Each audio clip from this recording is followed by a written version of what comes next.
Hey, this is Dean Graziosi. Welcome to the Weekly Wisdom. Okay, if you watched last week, if you're new, by the way, congratulations. Glad to have you here. We do these powerful videos every single week. The site's loaded with wonderful information for you and the best people on the planet with people helping people.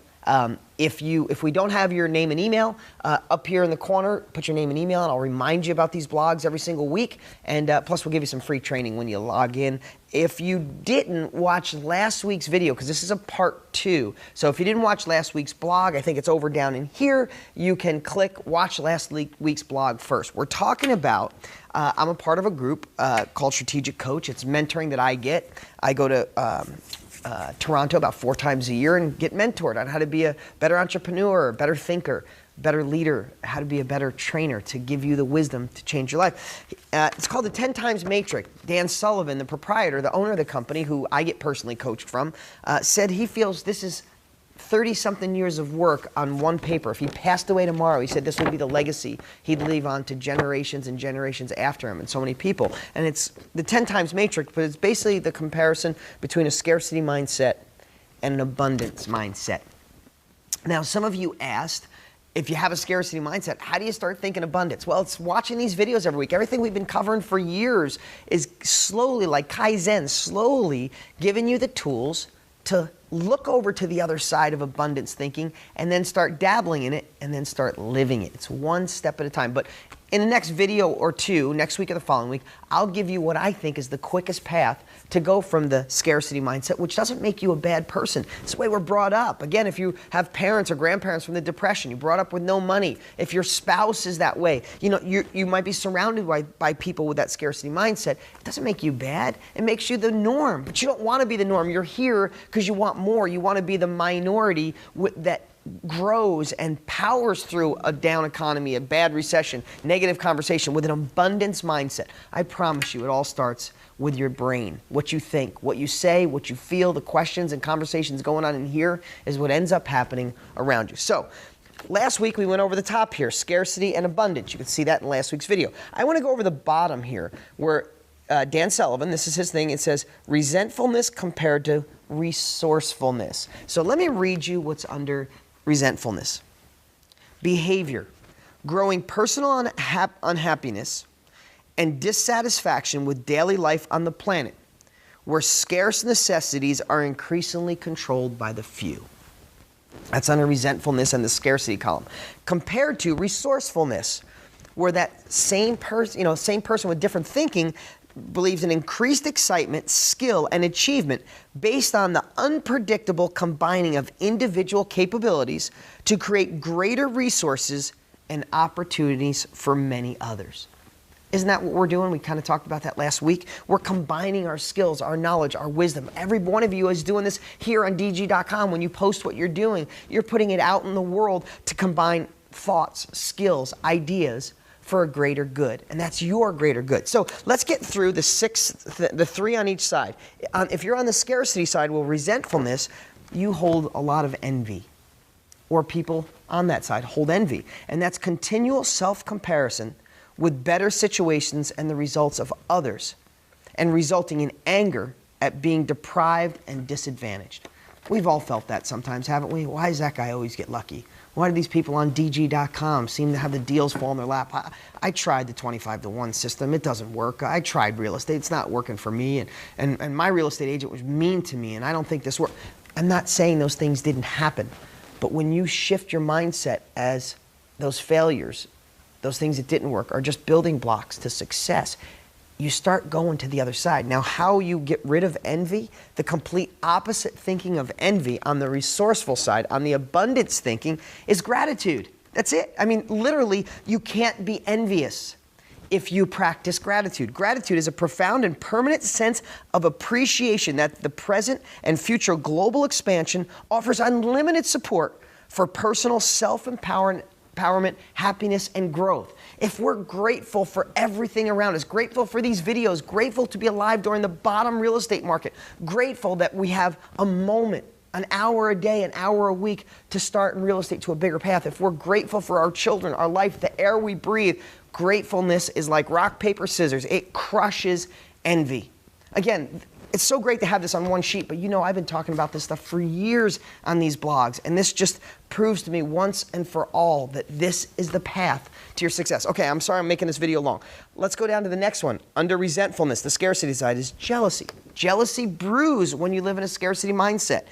Increasingly anxiety and anger that others are taking what is rightfully yours in a world of decreasing resources, capabilities, and opportunities. All right, the opposite of jealousy is creativity. How do you squash being jealous? Well, you get creativity thinking, a growing ability to put things together in unpredictable ways that introduce entirely new solutions and produce entirely new breakthroughs. Isn't that what we talk about every day at DG.com? Isn't that what I work on as far as real estate? You start combining these different resources. I don't have any money. Okay, I'm going to be a wholesaler. I don't really know how to wholesale. Let me partner up with somebody on DG.com who's done it. Let me ask questions. Let me read the book. Let me get involved in the Success Academy. Let me go to these live events. Whatever it is, you have the ability to be creative, to find money, to find buyers.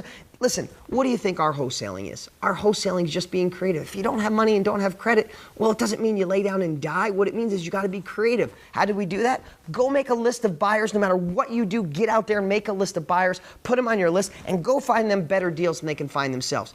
All that is creativity. Yeah, it happens to be real estate. It's creativity combined with math equals money in your pocket. That kills jealousy every single time. The only people who will be jealous are the ones watching you grow.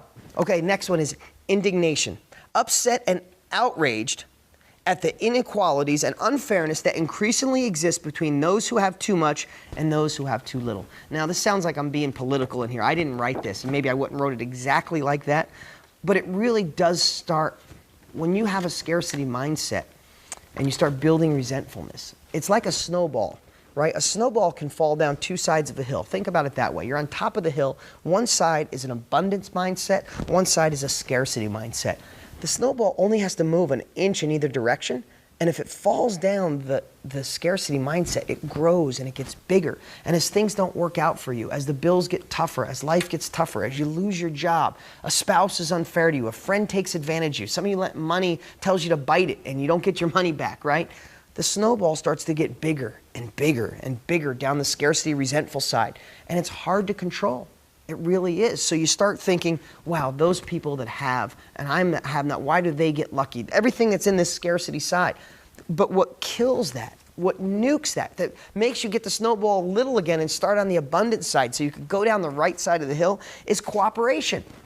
Making ever-increasing use of the unique capabilities of more and more creative individuals around the planet, resulting in a bigger and better overall results for everyone. Now, a lot of these answers kind of lead back to the same thing, right? When you're plugged into something bigger than you, just by you being at this site right now shows that you are in cooperation with other like-minded people, right? There's nothing you can't post below that someone wouldn't help you with at this site. Isn't that pretty cool? And we have more and more awesome DG superstars coming back to this site, helping you like they were once helped by somebody else. This is the breeding ground, but here's what I gotta tell you. It doesn't happen by just thinking about it. It doesn't happen by just watching these blogs and feeling, oh, and I appreciate all the amazing comments on how every Monday you look forward to these. But I'm doing this so you go out there and take action, not just to be motivated or inspired by my videos. These are tools that cost me 20-something years to figure out. Going to Strategic Coach alone cost me $25,000 a year. I spend tens of thousands of dollars every single year, probably over $100,000 a year just in my own personal education to grow, to enhance, for me to get better. But I'm doing this for you so you can get better. So what you need to do is apply these techniques. Think through it.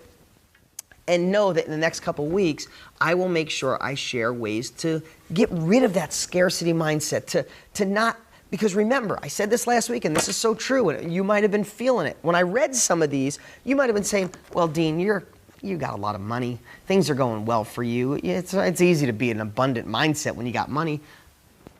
What comes first, the horse or the cart? If you have a scarcity mindset, you will never see what it's like to have an abundant life. See, most people think if I had money, I'd start thinking more positive. No, that's not what comes first. Start having abundant mindset and the success and the money follow. So when I start reading these and you go, well, that's kind of true, isn't it? That just means you're in that state of feeling the reality side and the dreamer side.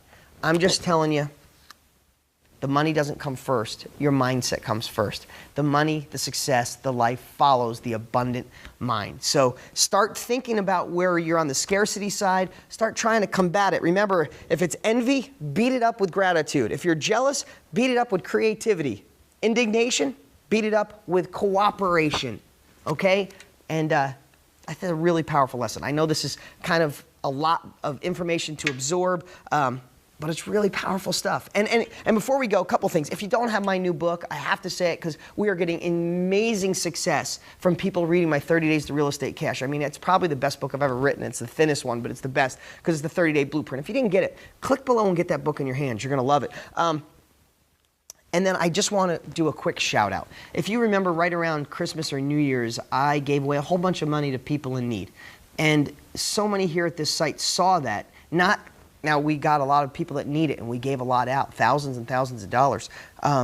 But so many of you just decided you wanted to send us money to give to more of those people, just out of your heart. Jan and Jeremy, I think they started the string on DG.com, and so many of you contributed money, more than a couple $1,000 that came in from you guys. And I just thought it was fair that I said thank you to Matt Larson, Jan and Jeremy, Chip and Andrea, Randy Vaughn and Laura Johnson, Bernadette Bruno, Bama Girl, Jay St. Hilaire, Female CEO, Valuni, JC, Tom and Jerry, Curtis, Sandy Boots, Dana Lee, Chris Brindamore, and Judy Weezer. I think it was really awesome that you guys sent in the money. I want to let you know that's going to families that need it, that could use a little help.